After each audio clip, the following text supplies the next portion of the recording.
नारद जी वहां से चल पड़े और उन्होंने मन में विचार किया कि मुझे क्या करना चाहिए, मुझे क्या करना चाहिए। इतने में आकाशवाणी हुई, हे नारद, तुम ज्ञान वैराग्य की मूर्छा को जगाने के लिए एक सत्कर्म करो जिससे ज्ञान और वैराग्य की मूर्छा छूट जाएगी। अब नारद सोचने लगे आकाशवाणी हुई लेकिन गुप्त रूप से हुई, समझ में नहीं आई, इसके लिए उपाय क्या करें। सोचते चले निकले, बद्र का आश्रम में पहुंचे। जो ही सोचने लगे मुझे तपस्या करनी चाहिए, इतने में सनक सनंदन सनातन और सनत कुमार जी उन्हें दिखाई दिए।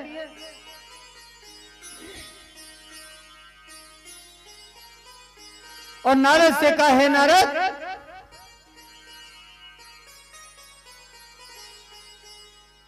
आपने दुखी क्यों हैं? नारद जी ने सनकादि को प्रणाम किया और कहा, हे प्रभु,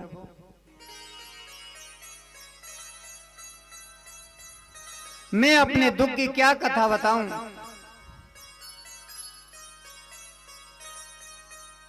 मेरा मन अत्यंत खिन्न है। आकाशवाणी तो हुई लेकिन आकाशवाणी ने जो है गुप्त रूप से कहा है जिसे मैं ठीक से समझ नहीं पाया। आप ये बताइए मुझे, वह सत्कर्म कौन सा है जो आकाशवाणी ने मुझे संकेत दिया है।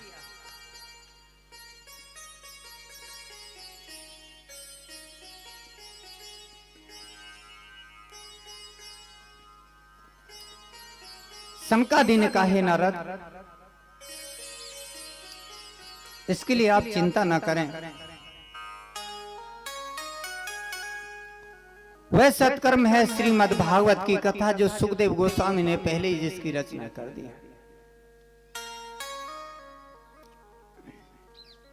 नारद ने कहा, मैंने तो ज्ञान और वैराग्य के कान में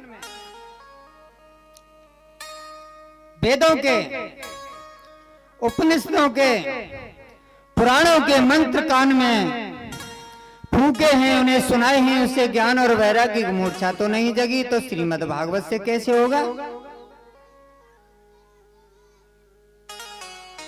तो सनकादि ने बड़ी सुंदर बात कही, हे नारद, वेदो मुनिस्सात सारात जाता भागवती कथा अति उत्तमा ततो भाते पृथक भूता फलाकृति। ये जो श्रीमद् भागवत है सभी वेद, वेदांत, पुराण, उपपुराण, रामायण, जितने भी शास्त्र हैं सबका जिसमें सार संकलन है, निचोड़ा है।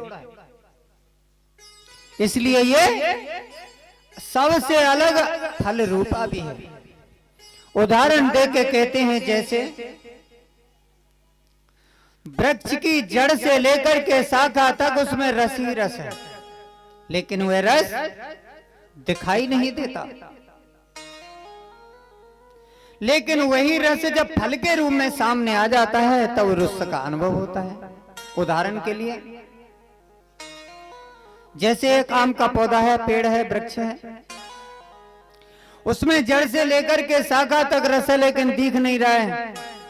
उस आम के वृक्ष पर पहले मंजरी आती है, फिर फल आता है, छोटे छोटे आम फिर बड़े होने लगते हैं, फिर आंधी तूफान भी आता है, कुछ झड़ जाते हैं, कुछ पके रह जाते हैं जो डाली पकड़े। और वही आम जब पक जाता है और उसी आम को ले जा करके जब मंदिर में पहुंचा देते हैं, और मंदिर में जो पुजारी है, भगवान का सेवक है, उस आम का रस बना के ठाकुर जी को भोग लगता है तो भगवान भी प्रसन्न हो जाते हैं। तो रस किसका है? वो आम का। लेकिन आम की पेड़ से, जड़ से नहीं, किससे? जब वो फल में उदित हुआ, सामने प्रकट हुआ, तो हमने उसका अनुभव किया है।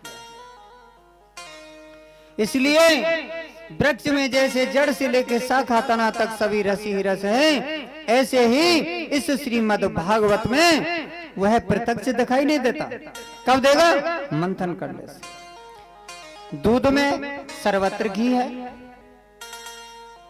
घी दूध में तो दिखाई नहीं देता, लेकिन उसी दूध को जब माताएं गर्म करती हैं, फिर जमा देती हैं, दहिया बनता है, चलाती हैं, दधी मंथन करती हैं, मक्खन निकलता है, फिर मक्खन को अग्नि पर रख देती हैं, और जब अग्नि पर रख देती हैं तो उसमें से पानी और छाछ जल जाती है और घी अलग हो जाता है। उसी घी से जब ठाकुर जी की पूजा होती है तो घी किससे आया? दूध से, लेकिन दिखाई तो नहीं दिया। अच्छा, इसके साथ एक उदाहरण बड़ा सटीक है, अच्छा है। आपने देखा होगा गन्ना, सब लोग पहले खेत करते थे, ईख गन्ना। गन्ना में नीचे से जड़ से लेके ऊपर तक चीनी है, लेकिन चीनी दिखाई देती है। जब गन्ना की मिल में डाल देते हैं, इधर से गन्ना डालते हैं, उधर से चीनी निकलती है। किससे आई? गन्ना से। उसी प्रकार से इस श्रीमद् भागवत में वह रस ही रस है, लेकिन अब कब निकलेगा? जिसका मंथन करोगे, अध्ययन करोगे, चिंतन करोगे, इसको श्रवण करेंगे, तब तो मिलेगा। बोलो वृंदावन बिहारी लाल की जय हो। जय जय श्री राम।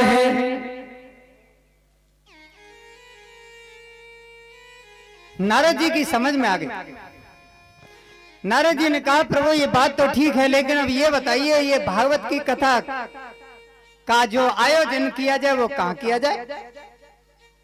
उसके लिए स्थान कहाँ हो?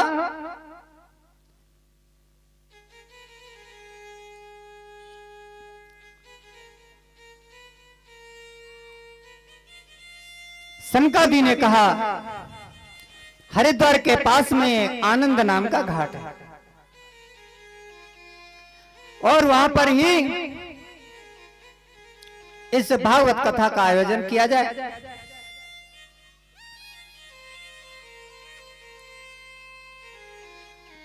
नारद जी वहां से चल पड़े, उनके साथ सनकादि भी चल पड़े। हरिद्वार के पास आनंद नामक घाट पर पहुंचे, और जैसे ही वहां पर पहुंचे, नारद जी ने सनकादि जी की पूजा की, और पूजा करके जैसे ही बैठे, वहां पर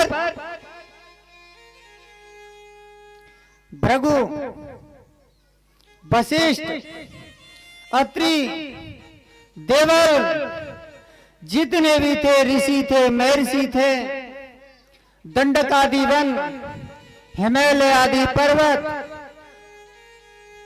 वेद, उपनिषद, 17 प्राण, सभी जो मूर्तिमान होकर के उपस्थित हुए, सभी वहां पर आ गए। श्रीमद् भागवत कथा का आयोजन हुआ, और जैसे ही सनकादि ने भागवत महात्म्य का वर्णन किया, बड़ी एक आश्चर्यचकित घटना हुई। हरे श्री कृष्ण गोविंद हरे मुरारे, हे नाथ नारायण वासुदेवा। कृष्ण गोविंद हरे मुरारी, हे नाथ नारायण वासुदेवा। कृष्ण गोविंद हरे मुरारे, हे नाथ नारायण वासुदेवा। कृष्ण गोविंद हरे मुरारी, हे नाथ नारायण वासुदेवा। हे नाथ नारायण वासुदेवा।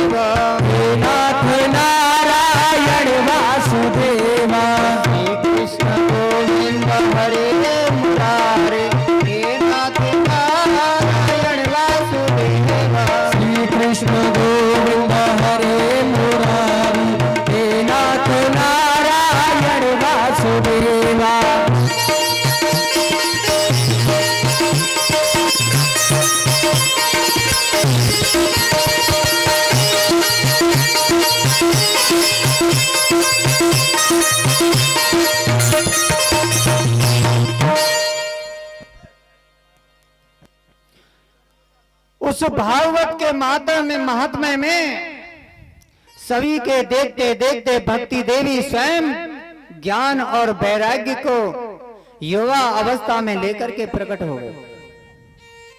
सभी लोग आश्चर्य में डूब गए।